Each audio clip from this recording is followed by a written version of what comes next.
Hello viewers, எல்லாருக்கும் வணக்கம். நாம் இந்த வீடியோவில் 31 ஜூலை 2025 மார்க்கெட் அப்டேட்டை பார்க்கலாம். அப்புறம் ஸ்டாக்ஸில் எல்லாம் டாப் கெய்னர்ஸ், எல்லாம் டாப் லூசர்ஸ், எஃப்ஐஸ் டேஸ் இவங்களாம் வந்து எவ்வளோ க்ரோர்ஸ்க்கு ஸ்டாக்ஸை பை அண்ட் செல் பண்ணியிருக்கிறாங்க, எல்லா டீட்டெயில்ஸ் நம்ம டீட்டெயில் பார்க்கலாம். ஃபஸ்ட் வந்து மார்க்கெட் அப்டேட்டை பார்த்துடலாம். நிஃப்டி பார்த்திங்கன்னா ஒரு 86 பாயிண்ட் வந்து விழுந்துருந்துச்சு. நிஃப்டி ஸ்டில் வந்து ஒரு மாதிரி கன்சால்டேஷன் மோடில் தான் இருக்குது. ட்ரம்ப் டேரிஃபோட இம்பேக்டும் வந்து நிஃப்டியில் கொஞ்சம் தெரியுது. நேற்று அதிகமான அளவுக்கு ஃபாலாக இருந்துச்சு ஸ்டார்ட் ஆகிறப்போ நிஃப்டி. இருந்தாலும் வந்து ஒரு ரெக்கவரி வந்து மார்க்கெட்டில் தெரிஞ்சுது. ஸ்டில் வந்து எஃப்ஐஎஸ் வந்து அதிகமான அளவுக்கு செல் தான் பண்ணியிருந்தாங்க. 9வது கண்டினியூஸ் டேவாக செல் பண்ணியிருந்தாங்க.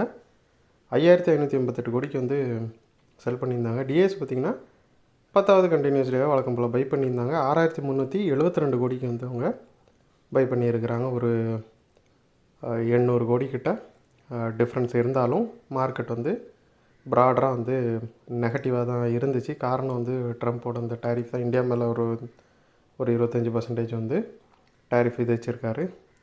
ஸோ இது வந்து பெரிய அளவுக்கு வந்து பிஸ்னஸில் வந்து எந்த பாதிப்பையும் உண்டாக்காதுன்னு சில அனலிஸ்ட்டும், பாதிப்பை உண்டாக்கணும் வேறு சில அனலிஸ்ட்டும் வந்து இருவேறு கருத்துக்களை வந்து சொல்கிறாங்க. ஸோ போக போக தான் இதோட இம்பேக்ட்டு நமக்கு தெரியும்.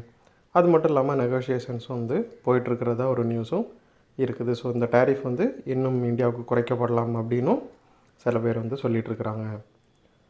அப்புறம் வந்து டாப் கெய்னர்ஸில் பார்த்திங்கன்னா ஃபஸ்ட் வந்து ஹிந்துஸ்தான் யூனிலீவர் இருக்குது. 83 பாயிண்ட் வந்து ரேலி ஆகிருக்குது. இதோட Q1 ரிசல்ட் வந்துருந்துச்சு.